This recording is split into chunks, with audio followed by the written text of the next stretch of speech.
Hello students, welcome back to your video classes. Hopefully all of you must be doing good and taking care of yourself.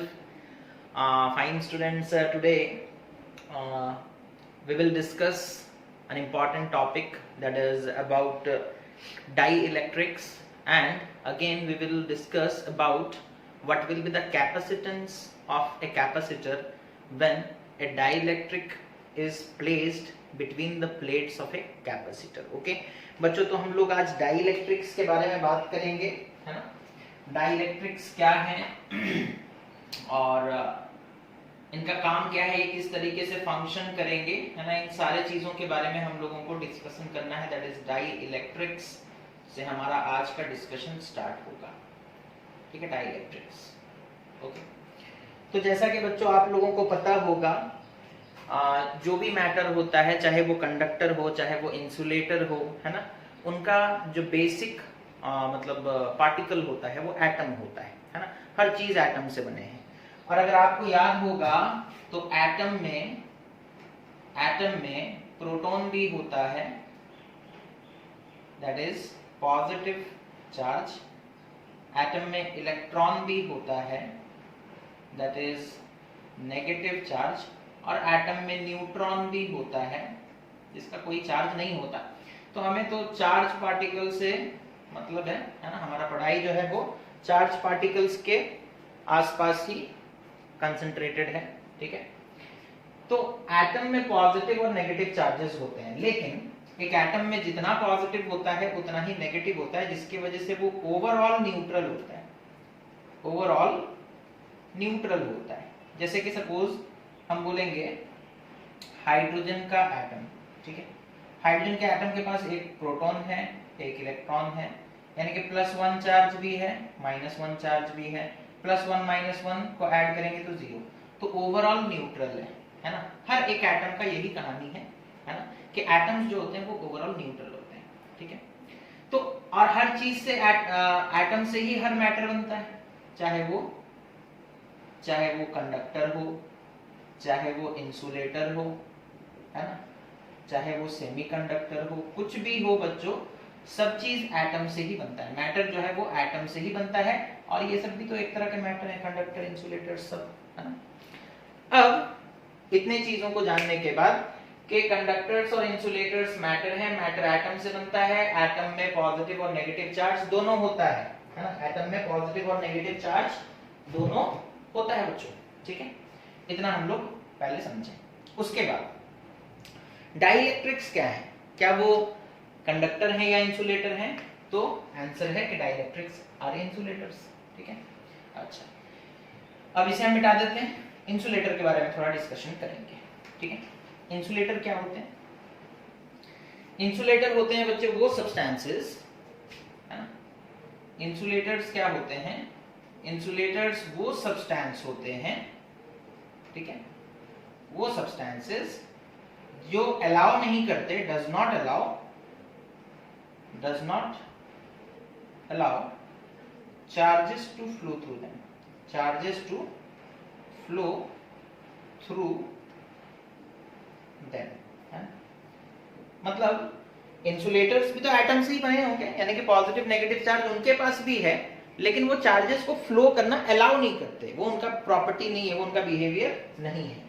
और conductor तो आप जानते हो, यहाँ पे conductor के बारे में हमें नहीं पढ़ना है, तो इंसुलेटर के बारे में डिस्कशन करते हैं, ठीक है। तो जैसे सपोज कर लो मेरे पास एक,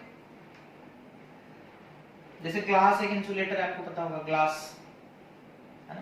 ग्लास जो है वो इंसुलेटर है, ग्लास के थ्रू चार्ज फ्लो नहीं कर सकता। सपोज कर लो मेरे पास एक ग्लास का स्लैब है, रेक्टेंगुलर स्लैब, ओके। ग्लास का एक रेक्टेंगुलर स्लैब है बच्चों मेरे पास, ठीक है। इसमें भी एटम्स प्रेजेंट होंगे, है ना। तो एटम्स में पॉजिटिव और नेगेटिव चार्ज दोनों होता है, ओके। हम लोग यहाँ पर इस तरीके से रिप्रेजेंट कर रहे हैं। सपोज कर लो ये एक एटम है, इस साइड में पॉजिटिव चार्ज है, इस साइड में नेगेटिव चार्ज है ना। सपोज कर लो यहाँ पर एक एटम इस तरीके से है ना। हालांकि एटम इतने बड़े बड़े नहीं होते, बट हम लोग समझने के लिए शो कर रहे हैं इस तरीके से। यहाँ पॉजिटिव चार्ज, यहाँ नेगेटिव चार्ज, ठीक है। फिर यहाँ पर सपोज कर लो एक एटम है, सपोज कर लो यहाँ पर पॉजिटिव चार्ज है, यहाँ पर नेगेटिव चार्ज है। तो इस तरीके से ग्लास में, पूरे ग्लास में पॉजिटिव नेगेटिव चार्जेस वाले एटम्स भरे पड़े होंगे, है ना। हम लोग सबको शो भी नहीं कर सकते, एटम्स इतने ज्यादा मात्रा में प्रेजेंट होते हैं तो सबको शो कर पाना भी डिफिकल्ट या इम्पॉसिबल, ठीक है। तो ये कुछ एटम्स हैं बच्चों जो रैंडमली इधर उधर अरेंज हो करके हैं, या फिर आप ये भी कह सकते हो कि इनका ओरिएंटेशन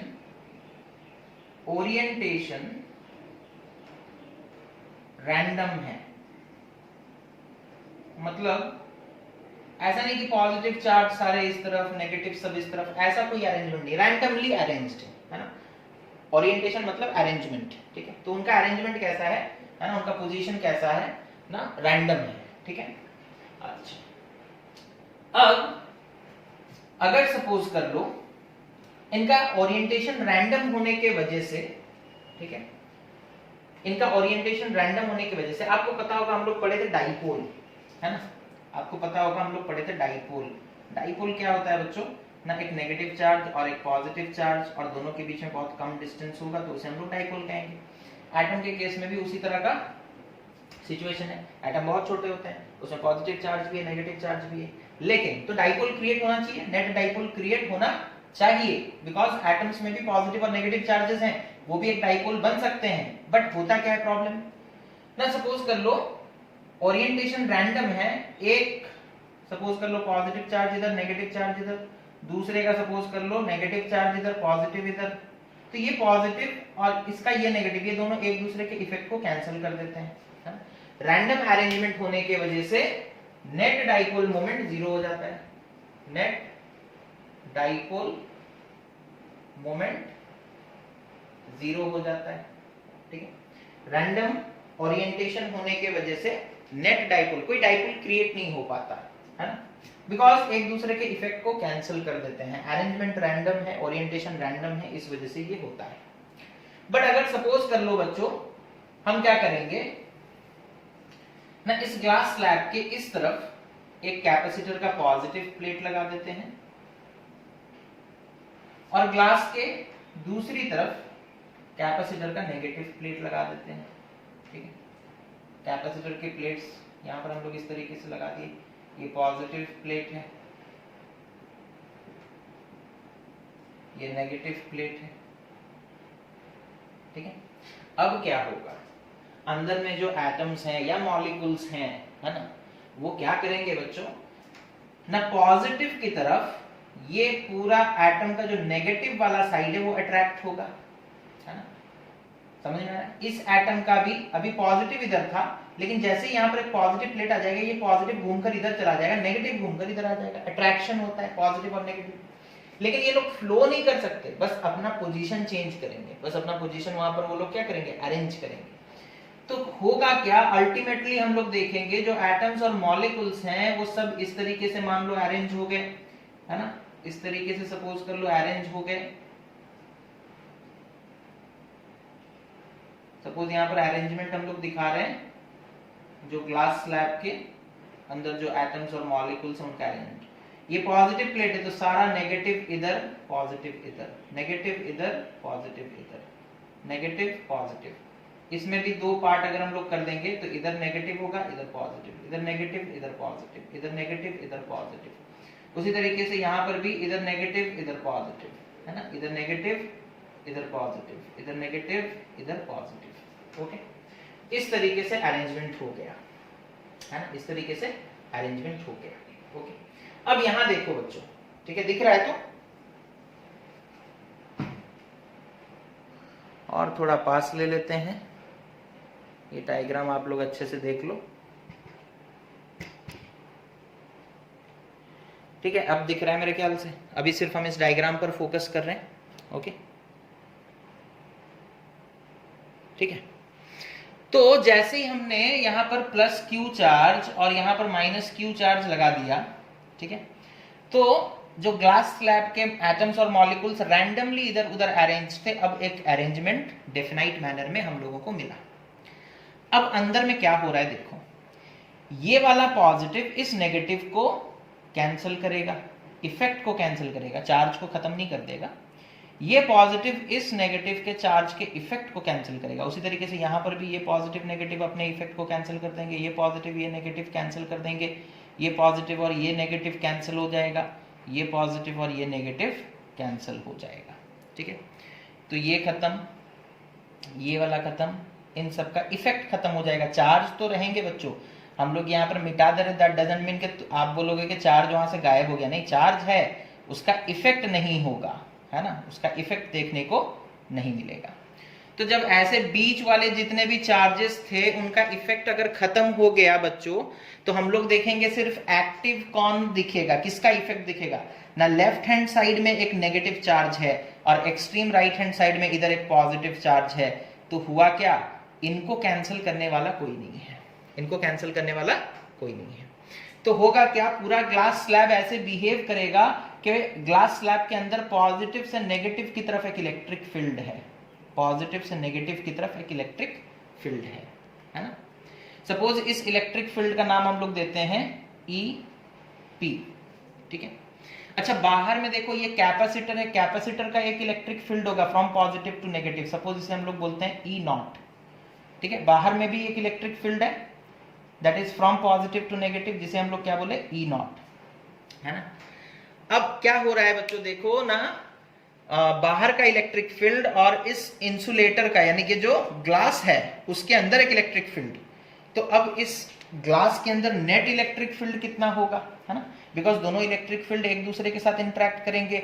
ये वाला इलेक्ट्रिक फील्ड इस डायरेक्शन में है और इसके अंदर जो इलेक्ट्रिक फील्ड क्रिएट हुआ वो इस डायरेक्शन में, ऑपोजिट डायरेक्शन में। तो ग्लास स्लैब के अंदर, है ना, नेट इलेक्ट्रिक फील्ड, इसे लिख देंगे E नेट इनसाइड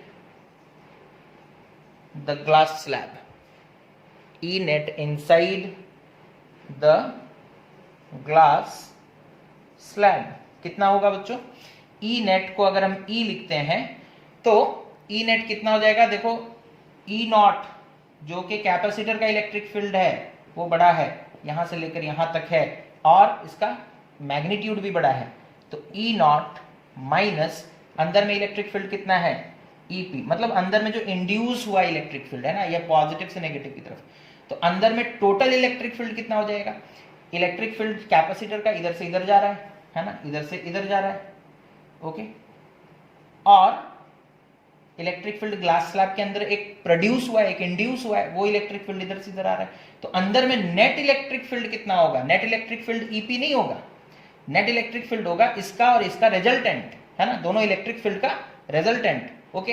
तो वो होगा बच्चों E0 minus EP, E0 minus EP, समझ में आया, E0 माइनस EP, ओके। तो इस तरीके से बच्चों हम लोग एक ग्लास स्लैब के अंदर ये देख सकते हैं। जैसे मान लो E0 का वैल्यू कुछ एक दिया था, ठीक है, E0 का कुछ भी एक वैल्यू दिया था, सपोज कर लो इसका वैल्यू था 100 यूनिट, ठीक है, और EP जो प्रोड्यूस हुआ है ना, इसके अंदर एक इलेक्ट्रिक फील्ड प्रोड्यूस हुआ, उसका वैल्यू कितना है, सपोज कर लो 20 यूनिट। तो जो E नेट हो जाएगा बच्चों, that is net electric field, है ना, E net that is net electric field, वो कितना होगा, देखो E नेट, यानी कि अंदर में नेट इलेक्ट्रिक फील्ड कितना है ना, it will be 100 unit minus 20 unit, that is 80 unit. समझ में आ रहा है, तो अंदर में नेट इलेक्ट्रिक फील्ड कितना हो जाएगा ना, 80 यूनिट। तो हम लोग इस चीज को ऐसे भी बहुत सारे बुक्स में शो करता है कि ऐसे लिख देगा, E0 का एरो इतना बड़ा बना दिया, इसे लिख दिया E0, E इंड्यूस को यहां पर लिख दिया EP, और E हो गया तुम्हारा कितना, E0 माइनस EP। अंदर में नेट इलेक्ट्रिक फील्ड कितना है, यहां से इतना बड़ा, वेक्टर के हिसाब से दिखाएंगे तो इतना बड़ा E है, ठीक है, that this is resultant E, okay. तो इस तरीके से आप समझ सकते हो कि जब भी एक ग्लास स्लैब जैसा मटेरियल, है ना, ग्लास स्लैब तो एक एग्जांपल है, जब भी एक ग्लास स्लैब जैसा मटेरियल पैरेलल प्लेट कैपेसिटर के बीच में रख दिया जाता है तो नेट इलेक्ट्रिक फील्ड घट जाता है। नेट इलेक्ट्रिक फील्ड क्या हो जाता है, घट जाता है। अगर इलेक्ट्रिक फील्ड घटेगा बच्चों तो फोर्स भी डिक्रीज होगा, है ना, बिकॉज इलेक्ट्रिक फील्ड जितना स्ट्रांग होगा तो इलेक्ट्रोस्टैटिक फोर्स भी उतना ज्यादा होगा। तो इलेक्ट्रिक फील्ड अगर घटेगा तो इलेक्ट्रिक फोर्स भी घटेगा। अब हम लोग बात करेंगे डाई इलेक्ट्रिक किसे कहते हैं, उसका डेफिनेशन लिख लेते हैं। ये तो कंसेप्ट हो गया, आप समझ गए। ये जो इंसुलेटर बीच में लगाया गया था, जो ग्लास लगाया गया था, उसी को डाई इलेक्ट्रिक कहते हैं। उसी को क्या कहते हैं? डाई इलेक्ट्रिक कहते हैं। ठीक है, तो जब पैरेलल प्लेट कैपेसिटर के अंदर ग्लास जैसा एक डाई इलेक्ट्रिक लगा दिया जाएगा बच्चों, तो अंदर में इलेक्ट्रिक फील्ड जो है वो घट जाएगा। अंदर में इलेक्ट्रिक फील्ड क्या हो जाएगा? घट जाएगा। समझ में आया इतना आप लोगों को? ओके। अब हम लोग बात करेंगे दो चीजों के बारे में, दैट इज डाई इलेक्ट्रिक क्या होता है, और फिर उसके बाद बात करेंगे आपका रिलेटिव परमिटिविटी किसे हम लोग कहते हैं। ठीक है, उसके बारे में देखेंगे। ठीक है, तो इतना मैं मिटा देता हूँ। ठीक है, इतना आप लोगों को समझ में आ गया होगा कि इलेक्ट्रिक फील्ड के साथ क्या हो रहा है। जब हम लोग अंदर में एक इंसुलेटर लगा दे रहे हैं तो इलेक्ट्रिक फील्ड का वैल्यू घट रहा है, इलेक्ट्रिक फील्ड का वैल्यू घट रहा है। ठीक है, ओके। अब हम लोग लिखते हैं डाई इलेक्ट्रिक का मतलब क्या है।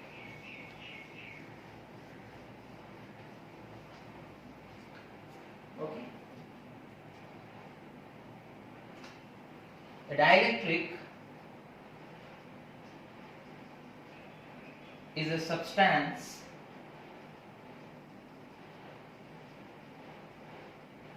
which does not allow electric charges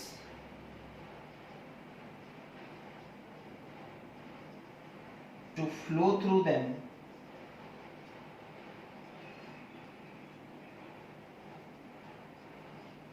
okay, but allows them to exert electrostatic force।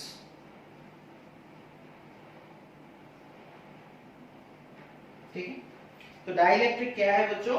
ना एक ऐसा सब्सटेंस जो कि चार्जेस को फ्लो करने नहीं देता, बट फोर्स को फ्लो करने देता है ना। फोर्स एग्जर्ट हो सकता है, एक चार्ज दूसरे चार्ज के ऊपर। इसी के लिए तो एक पॉजिटिव दूसरे नेगेटिव के इफेक्ट को कैंसिल कर रहा था, है ना। पॉजिटिव अगर किसी पार्टिकल को अट्रैक्ट करेगा तो नेगेटिव उसे रिपेल करेगा, है ना। तो इफेक्ट कैंसिल हो रहा है। इफेक्ट क्या हो रहा है? Cancel. but allows them to exert electrostatic force on each other। तो डाइलेक्ट्रिक्स क्या होते हैं? these are insulators। ठीक है, एग्जांपल्स आप दे सकते हो, ग्लास हो गया, है ना, माइका, पेपर, ये सब डाइलेक्ट्रिक्स हैं बच्चों। ओके, अब उसके बाद हम लोग आते हैं, डाइलेक्ट्रिक खत्म हो गया। अब उसके बाद हम लोग डिस्कशन करेंगे, अभी हम लोग एक इक्वेशन भी देखे थे, that is dielectric constant. Dielectric constant. Okay, हम लोग देखे कि अगर सपोज कर लो एक पैरेलल प्लेट कैपेसिटर है इस तरीके से, फिर से हम डायग्राम बना रहे हैं बच्चों। अगर सपोज कर लो एक पैरेलल प्लेट कैपेसिटर है इस तरीके से, ये पॉजिटिव, ओके, और इस तरफ सपोज कर लो नेगेटिव। ठीक है, तो यहाँ पर एक इलेक्ट्रिक फील्ड क्रिएट होगा from positive plate to negative plate. Suppose उसे ई नॉट बोले, कितना बोल रहे हैं? ई नॉट। उसका वैल्यू कितना है? E not. ओके, अब सपोज कर लो हम क्या करते हैं, अंदर में एक डाइलेक्ट्रिक घुसा देते हैं। ठीक है, इंसर्ट कर देते हैं। अब इस डाइलेक्ट्रिक के अंदर में एक इलेक्ट्रिक फील्ड क्रिएट होगा, कैसे होगा वो समझाया जा चुका है। सपोज अंदर में इंड्यूस इलेक्ट्रिक फील्ड जिसे हम लोग कहते हैं, उसका वैल्यू कितना आया? ईपी। तो फिर ये वाला इलेक्ट्रिक फील्ड और ये वाला इलेक्ट्रिक फील्ड एक दूसरे के इफेक्ट को क्या करेंगे? कैंसिल करेंगे, ऑपोजिट डायरेक्शन में, है ना। तो नेट इलेक्ट्रिक फील्ड निकल कर आएगा जिसे हम लोग ई बोलेंगे, और ई का वैल्यू कितना होगा ना? ई नॉट माइनस ईपी, है ना। नेट इलेक्ट्रिक फील्ड कितना होगा बच्चों? ई नॉट माइनस ईपी। ओके, समझ में आ रहा है? ओके, अब उसके बाद हम लोग डाइलेक्ट्रिक कांस्टेंट का डेफिनेशन देखेंगे। डाइलेक्ट्रिक कांस्टेंट का डेफिनेशन क्या होगा बच्चों? डाइलेक्ट्रिक कांस्टेंट किसे कहते हैं? The ratio of, okay, the ratio of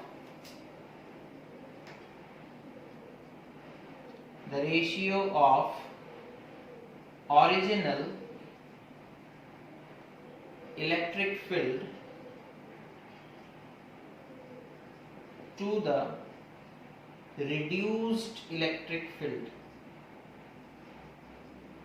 Reduced electric field is called dielectric constant. Is called dielectric constant, जिसे हम लोग रिलेटिव परमिटिविटी भी कहते हैं. डाइलेक्ट्रिक कांस्टेंट और रिलेटिव परमिटिविटी. ठीक है, डाइलेक्ट्रिक कांस्टेंट और रिलेटिव परमिटिविटी. सिंबल क्या है? के. बहुत पहले से हम लोग यूज करते हुए आ रहे हैं के, है ना. कूलम्स लॉ से k = 1/4πε0. ओके, अब यहां पर हम लोग देखेंगे अलग तरीके से k को डिफाइन करेंगे. ठीक है, रेशियो. k क्या है? Ratio of, so k is the ratio of original electric field, that is E0, divided by reduced, जो नेट इलेक्ट्रिक फील्ड आया वो घट गया है ना, बिकॉज एक इलेक्ट्रिक फील्ड इधर था, इंड्यूस एक इलेक्ट्रिक फील्ड इसके अंदर जनरेट हुआ, उस इलेक्ट्रिक फील्ड का डायरेक्शन ऑपोजिट था, तो नेट इलेक्ट्रिक फील्ड क्या हो गया? Original electric field minus induced electric field, because opposite direction है तो माइनस होगा. तो रिड्यूस्ड इलेक्ट्रिक फील्ड कितना है? E0 minus EP. ये है रिलेटिव परमिटिविटी और डाइलेक्ट्रिक कांस्टेंट का वैल्यू, है ना, इसका वैल्यू. ओके, अब ऊपर में भी एक इलेक्ट्रिक फील्ड है, नीचे में भी इलेक्ट्रिक फील्ड है, तो कोई यूनिट नहीं होगा, ये कांस्टेंट है ना, यूनिटलेस, इसका कोई यूनिट नहीं है. ओके, तो ये है बच्चों डाइलेक्ट्रिक कांस्टेंट. ओके, उसके बाद हम लोग बात करेंगे that is capacitance of A parallel plate capacitor with A dielectric slab. ठीक है, ओके, ये मिटा रहे हैं. ओके, अब हम लोग बात करेंगे capacitance of A parallel plate capacitor with A dielectric slab. Capacitance of a parallel plate capacitor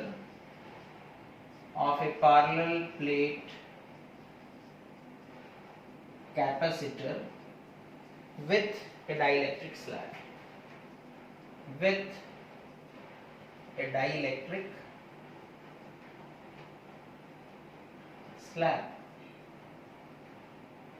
ठीक है, कैपेसिटेंस कितना होगा?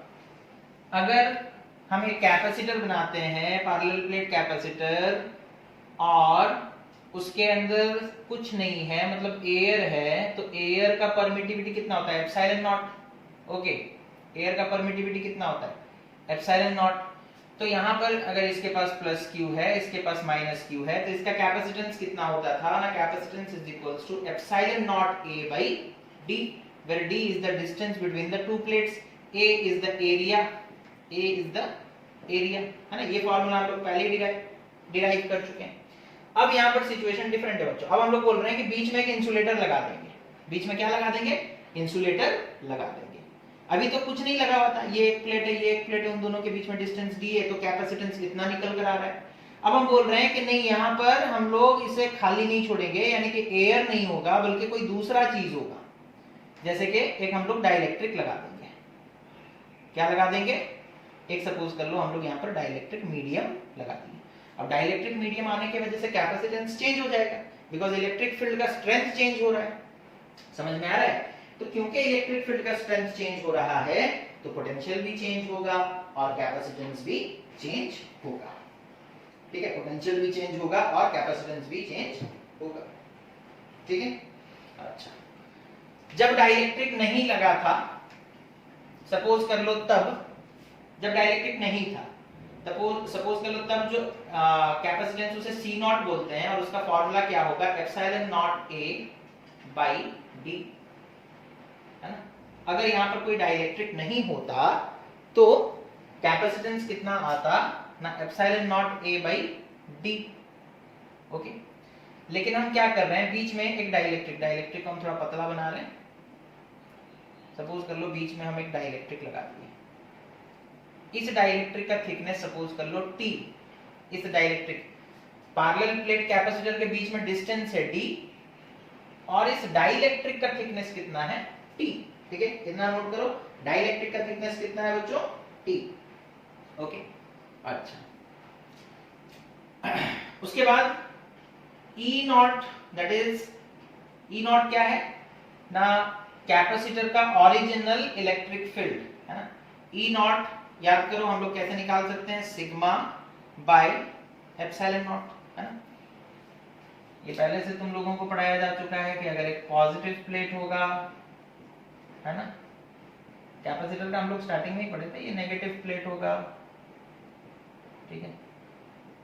इस पॉइंट पर इसके वजह से इलेक्ट्रिक फील्ड इधर कितना होगा, electric field is equal to sigma by 2 epsilon nought. इसी पॉइंट पर इसके वजह से इलेक्ट्रिक फील्ड भी इधर ही होगा, कितना होगा सिग्मा बाई 2 एप्सिलॉन नॉट। तो नेट इलेक्ट्रिक फील्ड यानी कि E नॉट कितना आ रहा था ना, sigma by 2 epsilon nought plus sigma by 2 epsilon nought which is equals to sigma by epsilon nought. तो ये रिलेशन हम लोग पहले से पढ़ चुके थे, तो यहां पर हम लिख दिए that is E nought is equals to sigma by epsilon nought. अगर किसी को याद नहीं आ रहा है तो कैपेसिटेंस वाला जो पैरेलल प्लेट कैपेसिटेंस का वीडियो है उसे एक बार देख लो, ठीक है। तो उस चीज को वहां पर डिस्कशन किया गया है, ठीक है। अच्छा, तो ओरिजिनल इलेक्ट्रिक फील्ड कितना है E not, that is sigma by epsilon not. अच्छा, सिग्मा क्या होता है बच्चों, sigma is charge per unit area है ना। तो हम सिग्मा की जगह Q बाई A पुट कर देते हैं, तो that is original electric field will be equal to Q by epsilon not A है ना। सिग्मा की जगह क्या पुट कर दिए Q बाई A, और नीचे तो एप्सिलॉन नॉट पहले से था, तो ओरिजिनल इलेक्ट्रिक फील्ड का वैल्यू कितना आ गया Q by epsilon not A। Okay, अब हम लोग अभी तक ये सिचुएशन था है ना, मतलब हमारे पास एक पैरेलल प्लेट कैपेसिटर है जिसके प्लेट्स के बीच में कितना दूरी है D, जिसका चार्ज कितना है plus Q and minus Q, area A है, तो उसका कैपेसिटेंस C नॉट कितना हो जाएगा ना, epsilon not A by D, और उसका इलेक्ट्रिक फील्ड इसके अंदर में कितना हो जाएगा ना, electric field will be equal to sigma by epsilon nought which can also be written as Q by epsilon not A, ठीक है, Q by epsilon not A, that is इसे हम लोग लिख सकते हैं Q by epsilon not A, ठीक है। ये हम लोग पहले से पढ़े थे। अब आएगा डाइलेक्ट्रिक, अब आएगा डाइलेक्ट्रिक। तो consider a dielectric, consider a dielectric, consider a dielectric of thickness T less than T है ना। एक डाइलेक्ट्रिक बीच में घुसाया गया बच्चों जिसका थिकनेस कितना है, कितना चौड़ा है ना T, और उसका थिकनेस जो है वो ऑब्वियसली हम लोग डाइलेक्ट्रिक मतलब दो प्लेट के बीच में रखेंगे, तो दो प्लेट के बीच का जितना डिस्टेंस है उससे कम होगा तभी तो ये अंदर जा पाएगा है ना। तो T should be, that is the thickness of the dielectric should be less than that of D। Okay, अब यहां पर देखो ये कैपेसिटर का पॉजिटिव है, ये कैपेसिटर का पॉजिटिव और ये कैपेसिटर का नेगेटिव है ना। तो इधर डाइलेक्ट्रिक में है ना, जो इंसुलेटर आप लगाए हो इधर एक पॉजिटिव चार्ज इंड्यूस हो जाएगा, क्या इंड्यूस होगा पॉजिटिव, और इधर क्या होगा नेगेटिव, इधर क्या होगा नेगेटिव। ओके, इसमें जो पॉजिटिव चार्ज इंड्यूस हुआ है ना, जो डाइलेक्ट्रिक में पॉजिटिव चार्ज इंड्यूस हुआ उसे सपोज हम बोलते हैं प्लस QP है ना, QP है, Q तो इसका है, इसका QP बोले, और यहाँ पर जो नेगेटिव चार्ज इंड्यूस हुआ दैट इज माइनस QP, ठीक है। अच्छा, इसमें जो चार्ज डेंसिटी है उसे सपोज हम बोले सिग्मा P, तो sigma P will be how much, that is QP by A है ना। एरिया दोनों, इसका भी डाइलेक्ट्रिक कितना एरिया का लिया गया है, जितना कैपेसिटर के प्लेट का एरिया है इसका एरिया भी सेम है, तो सिग्मा P को हम लिख सकते हैं, सिग्मा P क्या होता है चार्ज पर यूनिट एरिया, तो इसमें कितना चार्ज है QP, तो QP बाई A। ओके, अच्छा, अब यहां पर अंदर में एक इलेक्ट्रिक फील्ड क्रिएट होगा, वो आपको पता है, जिसे हम लोग EP बोलते हैं, क्या बोलते हैं EP, तो that is induced electric field, EP will be equal to sigma P by epsilon nought है ना। EP will be equal to how much, EP will be equal to, so EP will be equal to sigma P by epsilon nought, ठीक है। अच्छा, अब यहां पर देखो अंदर में EP क्रिएट हुआ, ठीक है, बाहर का फील्ड ई नॉट, अंदर में ईपी, तो नेट इलेक्ट्रिक फील्ड ई कितना हो जाएगा, हम लोगों को पता है E not minus EP, E not minus EP. Net electric field कितना होगा बच्चों, दैट इज ई नेट भी लिख सकते हो, E net will be equal to बाहर का इलेक्ट्रिक फील्ड ई नॉट है, अंदर में कितना प्रोड्यूस हो गया ईपी, तो नेट कितना होगा, है ना। बाहर में इलेक्ट्रिक फील्ड कितना है ई नॉट, अंदर में एक इलेक्ट्रिक फील्ड कितना प्रोड्यूस हुआ ईपी, तो net electric field E net कितना हो जाएगा ई नॉट माइनस ईपी होगा इतना, ठीक है, समझ लो अच्छे से कितना होगा ई नॉट माइनस ईपी। ओके, अच्छा अब इसे हम लिख सकते हैं क्या, देखो अभी हम लोग इससे पहले डाइलेक्ट्रिक कांस्टेंट K का डेफिनेशन देखे थे, K क्या था ना, ratio of original electric field minus reduced electric field, यही था डाइलेक्ट्रिक कांस्टेंट का डेफिनेशन क्या था, ratio of original electric field by what, reduced electric field. तो ई नॉट माइनस ईपी, इस पूरे टर्म को हम इधर ले आते हैं तो K इधर आकर डिवाइड हो जाएगा, तो ई नॉट माइनस ईपी की जगह हम क्या लिख सकते हैं, that is E not by के, है ना। इस पूरे चीज को हम इधर ले गए बच्चों, के को लाकर इधर डिवाइड कर दिया, तो ई नॉट बाई के, ई नॉट बाई के, तो E net is equal to E not minus EP, और ई नॉट माइनस ईपी की जगह हम क्या लिख सकते हैं, ई नॉट बाई के, समझ में आ रहा है। तो ई नॉट माइनस ईपी की जगह हम लिख दिए ई नॉट बाई के, इतना नोट करो पहले, ठीक है, ई नॉट बाई के, okay, E not by k.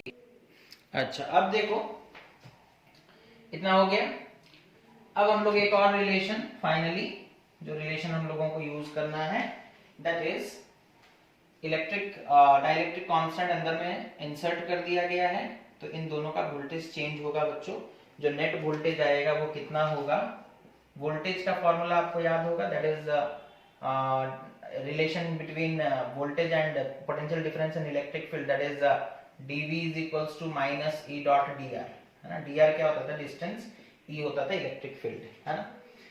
तो इसी रिलेशन से हम लोग फॉर्मूला यूज करेंगे, दैट इज हम लोग यहाँ पे लिखेंगे, that is voltage is equals to, voltage कितना होगा बच्चों, देखो जो ओरिजिनल इलेक्ट्रिक फील्ड है वो यहां से यहां तक और यहां से यहां तक काम कर रहा है ना, बीच में तो दूसरा कोई इलेक्ट्रिक फील्ड है। ओरिजिनल ई नॉट कहां से कहां तक, यहां से यहां तक एग्जिस्ट करता है, यहां से यहां तक एग्जिस्ट करता है, that means total distance d है, d में से इसका जो थिकनेस है उसे अगर माइनस कर देंगे तो उतने दूरी तक कौन एग्जिस्ट करता है, ई नॉट। तो वोल्टेज एक ई नॉट के वजह से प्रोड्यूस होगा, that is E nought into D minus T, ठीक है। ई नॉट कहां से कहां तक एक्ट कर रहा है बच्चों, ध्यान से देखो, टोटल डिस्टेंस d है, बीच में एक डाइलेक्ट्रिक है जिसका थिकनेस t है, तो अब E not original electric field जो है वो अंदर में तो नहीं है, अंदर में तो रिड्यूस्ड इलेक्ट्रिक फील्ड है, इतना है कि नहीं, जो कि हम लोग निकाले ई नॉट बाई के, जो कि हम लोग क्या निकाले ई नॉट बाई के, अंदर में तो ये इलेक्ट्रिक फील्ड है, तो बाहर में कौन सा इलेक्ट्रिक फील्ड है, बाहर में ई नॉट है।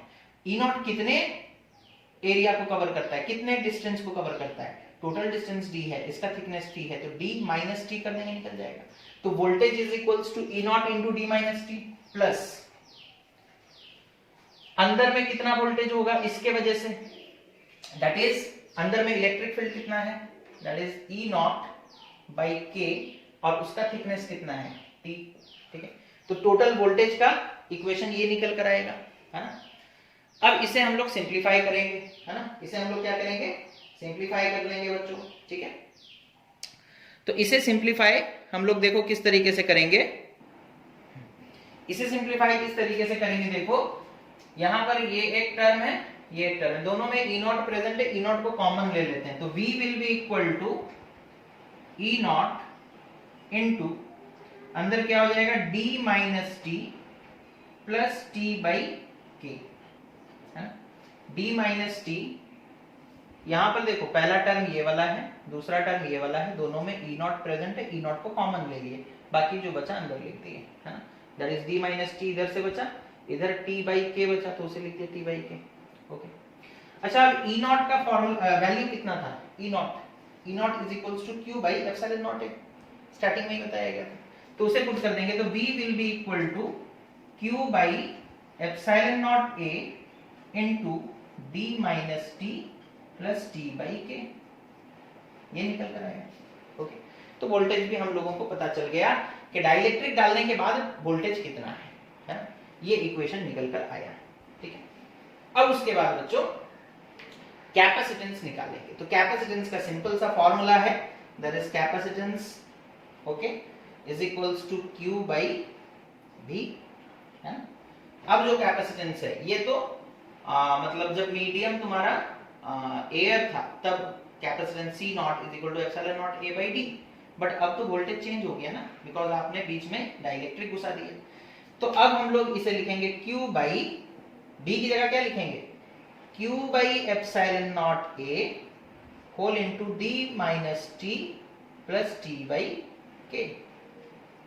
ठीक है, अब ये Q और Q कैंसिल हो जाएगा, एप्सिलॉन नॉट A और ये पूरा टर्म जो है बच्चों ऊपर चला जाएगा, है ना। एप्सिलॉन नॉट A कहां चला जाएगा, पूरा टर्म ऊपर चला जाएगा। ओके, तो ये कितना हो जाएगा, that is epsilon not A divided by D minus T plus T by K। ठीक है, this is the net capacitance, this is the net capacitance C after inserting the dielectric, है ना, after inserting the dielectric of thickness T having a permittivity of K, having a permittivity of K। तो ये derivation को आप लोग note करो। ठीक है, ये था बच्चों क्या कहते हैं उसे, capacitance of A parallel plate capacitor. जब उसके अंदर एक डाइलेक्ट्रिक इंसर्ट कर दिया जाएगा तब कैपेसिटेंस कितना होगा। तो इसी के साथ बच्चों हमारा ये चैप्टर खत्म होता है और एग्जाम में आपका यहीं तक आएगा। ओके, तो अच्छे से प्रिपेयर करें और जो भी डाउट्स निकल कर आते हैं उसे भेजें ताकि हम लोग उसे क्लियर कर सकें, और फिर हम लोग इसके बाद जो वीडियो क्लासेस करेंगे उसमें नेक्स्ट चैप्टर हम लोग स्टार्ट करेंगे और इससे रिलेटेड कुछ क्वेश्चंस आपको भेजे भी जाएंगे, आप लोग उसे भी ट्राई करेंगे, उसके बाद हम लोग नेक्स्ट चैप्टर में चले जाएंगे। ठीक है बच्चों, तो all the best for your upcoming exams, prepare well and lastly इस वीडियो को देखने के बाद एक 15 मिनट का हम लोग पावर जूम क्लास करेंगे, यानी कि छोटे समय का जूम क्लास होगा कंफर्मेशन के लिए कि आप लोग वीडियो देखे या नहीं, और उसके बाद फिर हम लोग आगे बढ़ेंगे। ठीक है, thank you for watching, have a nice day.